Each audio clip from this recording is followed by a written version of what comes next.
Tom, we've got a North Carolina beer here for you from the Highland Brewing Company out of Asheville, North Carolina, up in the beautiful Blue Ridge Mountains. I'm a big fan of this brewery. I think they do a really good job brewing different beers, seasonal beers. They're typically really economical, $8 or $9 a six-pack, which I think is great. This is called the Britches Seasonal Indian Pale Ale.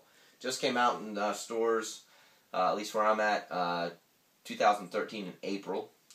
Seasonal, like I said, so limited release. They say, it says, I have to read this quote off their website. "Lordy, that's as red as the devil's britches," exclaimed a local rancher, awed by the vibrant canopy ablaze of what is now known today as the Devil Britches Trail. So this trail is on the Great Smoky Mountain, basically around the corner from this brewery, and said the Devil's Britches Trail is as rich as the red IPA. Mild malt taste toasted with a biscuity flavor. Extra special malt renders an alluring red hue.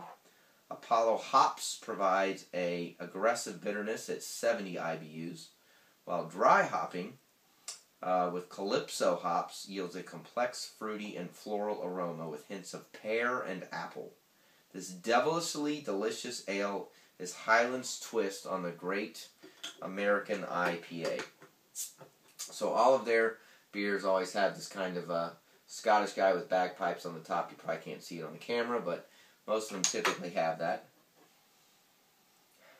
You can definitely smell the fruity side of that. That pear and the apple definitely comes through when you first open it. I've had one of these already, and I kind of had a mixed review mentally, so we're going to try it again. I think the color is spot on. I think it's got that red kind of color that they were going after. It's got a very thick, somewhat colored head, but this head will stay around for a while, which is good. It's very filtered, crystal clear, nothing floating in it, just a little bit of carbonation coming from the bottom. But if we let this sit here for probably 3 minutes, that head will almost be unchanged. It's got that almost that malty side of an IPA that I think lends to that. The other thing about this that I think is kind of cool is they tell you about the history on the side there. It's only 6% alcohol, and for an IPA, as opposed to just a pale ale, that's pretty low. Nothing wrong with that. Just as an FYI, if you want to get a session IPA, this might be your choice. So, like I said, the color's a lot darker than most IPAs, which is what they're going for, so they nailed that red color, but it definitely smells more malty than it does hoppy. The pear and the apple definitely come through.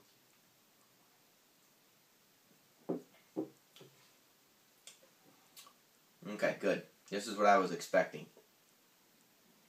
So, first one just might have been the scenario I was in. The day, the temperature. I wasn't really thrilled with it. This is better. It's cold. It's been refrigerated for a couple of days. It's in a glass. It's good. It's not overwhelming in any way. It's not like, wow, that's great, or wow, that's, oh my god, it's totally different. It's a good representation of a pale ale. Definitely has that kind of darker flavor and color with maybe some of the malts. It's not that hoppy. I would definitely, I wouldn't even guess that this was near 70 IBUs, but I would say it tastes more in the 50 range, even in the 40s. I don't think it's that hoppy at all. I think the sweetness kind of cuts down on some of the hops. But it's good. It's a nice beer. Paid $8 for it for the six-pack. Just came out.